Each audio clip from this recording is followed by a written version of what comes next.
All right, we're back for our new show. Okay, Damage Blue, as a black entrepreneur out here, one of the people that I've had a lot of respect for is Master P. Now, I grew up in Yes. Stockton. I grew up in Stockton, California, and Master P was one of the few people early on him and E40. There were a few Bay Area rappers who now are icons in hip hop music that were in the hood selling mixtapes out with the people, making sure that we got the music first. Percy Miller is somebody I knew ever since I was a teenager, and so I talked to him recently about that hustle and that journey and how he got there. And it was really interesting to be able to see the mind of a mogul that now is selling chips and water. I mean, when Master P was coming up, he had a cell phone service, he had car dealerships, he owned projects. Master P was always bigger than the music. That's one thing I loved about him. And a lot of moves we see with artists today, they're thinking they're doing something and they are, salute to them, but Master P always had his own sneaker.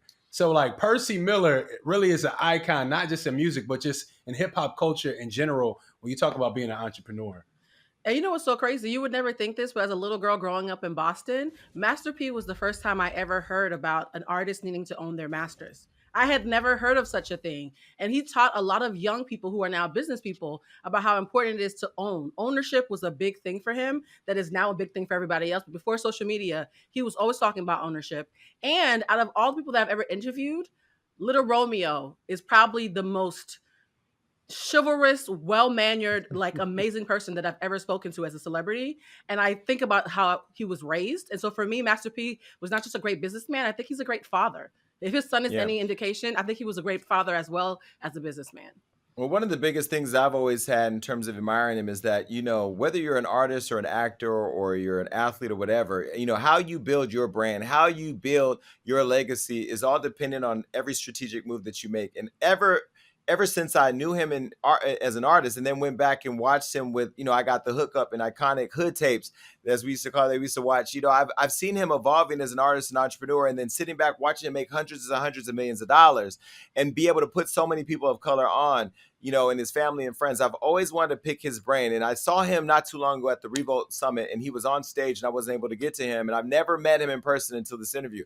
But being able to ask him about that, and as you said, Blue, his son Romeo, who he has raised to be a really respectable young man who hasn't found himself in a lot of drama, who's also on FOXSOUL, our media partners platform. Master P undoubtedly is one of those people that I don't think gets enough credit for being a brilliant businessman. He is brilliant. And I also wanted to find out what he thought about Kim Kardashian inserting herself in the whole C murder incarceration and wanted to get him out because he had a lot to say on social media. And I don't know that he's done an interview to talk about it until today. So everybody, welcome Master P. And I'm excited this show. I've been waiting for this for a long time because I'm from Stockton, California, and it's a lot of people that has come up in the rap game and then took over the whole world of business, and none other than Master P. Master P, listen, I'm from Stockton, California. I Yeah. remember when you were hustling mixtapes way back in the like early 90s. Yeah. And that was even before the E40 hustle when they were selling the mixtapes. And I mean, to see what you've done in business has been phenomenal, but it's so good to finally meet you. Nah, it's a pleasure. Shout out to the Bay Area, Richmond, Oakland, San Francisco, Stockton. Man, salute. Yeah, so now when you're originally from Louisiana though, right? I'm originally from New Orleans and I moved to Richmond, California. So when you moved there, what did you move for? Was it just you relocated? Yeah, I just needed to get away, man. I needed to get away, and I jumped in my truck and just headed and stopped in Richmond and checked out Jones and Harris. Seen that was a gospel record store, and people was lined up around the corner. And I said, "That's the business I wanted to get into, and I wanted to do it in hip hop and R&B." But you weren't. But at the time, you weren't even an artist then when you saw that and decided No, that's what you no, I weren't. wasn't an artist. No Limit started as a retail store. Wow. And so then you saw that and then decided that's what I'm going to do. And then not only did it, but then at that time, then your business mind must have been on the longevity of what you plan to do with it because you've turned that into film, you've turned that into Yeah, products, you've turned that into all types of stuff. yeah. No, I mean it's just a blessing. God is good.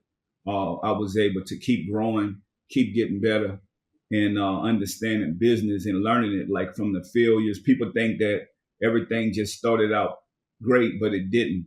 It was the failures, everything that I went through, that got me to where I'm at today. And like I said, it's no limit from there, because if you got a chance to get up in the morning, you blessed. A lot of people didn't. So when you came up with the name No Limit, did that come from the mentality of having no limits? Yeah, my grandfather was big into the military. He fought in the Vietnam War, and everything was camouflage. And no limit come from just having that sense of thinking outside the box, not being afraid to be disruptive, not being afraid to go for your dreams and your goals. And that's just the mentality I grew up with. I grew up around military family. Mm. So when you decided to do rap, now there's a lot of people watching. I come across a lot of young artists who, they have the dreams and aspirations that you had, but they don't have the hustle that you had. And I always tell them, like, talent is 50% of it, but that hustle mentality and that ability to build relationships is really what's going to make that talent flourish. But Um, really, talent is 10%. 90% is the business. You got to get out there. It's marketing, all the other things. Is 10% is your talent. People don't realize that you could be one of the most talented people in the world, but the business part is what's going to get you to the next level. And that's what got me to the next level. Saying that I know that I'm talented. I know that I might have a hit song or something, but to turn that into a hit record, that's the difference. Somebody got to get out there and work that project. And if you're not willing to do that, then you're just going to be an average artist. There's a lot of great artists that never made it. well, who taught you the business though? Because I don't know that there were people before you that were as vocal today in business as you are for this generation. Yeah, well, I learned from failure. I learned from getting out there, trying. Don't be afraid. Be consistent. Every time they told me no, I go through the window or come through the chimney. I'm not sitting around waiting. I got to go out there and create opportunity. And I just got better and better. I learned from this book called "Why Should White Guys Have All the Fun?"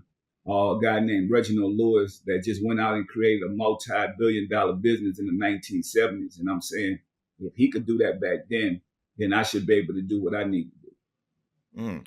And so why do you think this generation misses that drive or that determination to figure out another route if the one that they've started isn't working? Yeah, because we was taught to only think one way. Like if you're a basketball player, just be a basketball player. If you're a rapper, just be a rapper. I was always taught that you need a diversity, especially that we're behind. If you look at the past, we always blame our past, but I'm like, look for the future. We can't change the past, but we can change the future. And so I've always got into product, even though No Limit Records, we started out in the product game as a retail store, and then I got into the music industry. So I'm always thinking product. You get the noodles, the icon chips, the LA Great Water, which is living authentically, gets you really excited about today. And I just think that product outweighs talent. People got to stop thinking about, well, I only could do one thing, because when that one thing is over and that will dries up, then what you gonna do? People still in the music industry still living off of what they did 25 years ago. I see people online. I see people telling stories about what happened 25 years ago, but what do that do for you today and your family? And that's why you got to think outside the box. All those stories that happened 25 years ago, none of that stuff is feeding my family. None of that stuff is changing. It's all about growing. So anybody watching this, not forget about the past, but leave the past where it is and always acknowledge that, but don't live in the past. If you're going to be able to be successful, time changes, technology changes every day. It's all about education. I just educated myself to my business, and I studied a lot. I'm a student of the game. I'm constantly looking at other people's mistakes. I'm looking at other people's success, and I'm following the success, and I'm not looking at the mistakes. And then when I got into the music business, I also got into the film business. I say, well, if I could make music, then I should be able to make films. And that's what I've been doing at the same time, saying, let me open up every avenue of revenue that I can. Let me tell you something. I got the hookup. It's literally one of the most iconic DVDs. I remember it was on DVD when we were buying the DVDs. I mean, I got the hookup with something that was one of those culturally iconic moments that you provided to us. And so I want to thank you for that. But the thing when you're holding up your products, it was interesting because when COVID happened, a lot of Yeah, artists were scrambling trying to figure out how to yeah, pay these bills. And I was yeah, talking to the BMIs and the ASCAPs, and people were trying to get advance money. But if you have products, that's that in your sleep money that no matter what happens, if you can't perform, you're still going to get a bag because all of your stuff is still moving. yeah. And the great thing for me, I'm working for my kids now. Like I'm marketing, doing what I need to do. My kids are the boss. We're talking about building generational wealth. Romeo is a boss, being able to pass this down, and I don't even have to work. I'm really retired. I'm just sitting back chilling, but it's all about my kids. And when you talk about I got the hookup, man, I gotta mention AJ Johnson, man. R.I.P. to AJ Johnson. I mean, this guy was so talented. Me and him co-starred in that movie. I got the hookup, and I'm just praying for his family. I see what his family is going through. I never met his family or his wife. I don't think so, but I had a great relationship with him. So whatever those guys need, they need me to help pay for the funeral. I will do it.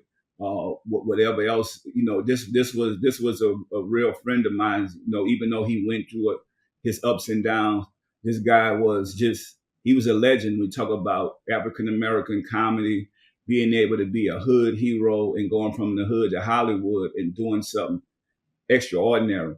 I just think that we have to be able to give people their flowers while they're here. And I just think the people that gave me this, if somebody special gave me these roses, I keep them on my desk in my office. And we just lost so many great talents, man, whether it's alcohol abuse, drug abuse. And I'm praying for some kind of way that we get together and figure out how to mend this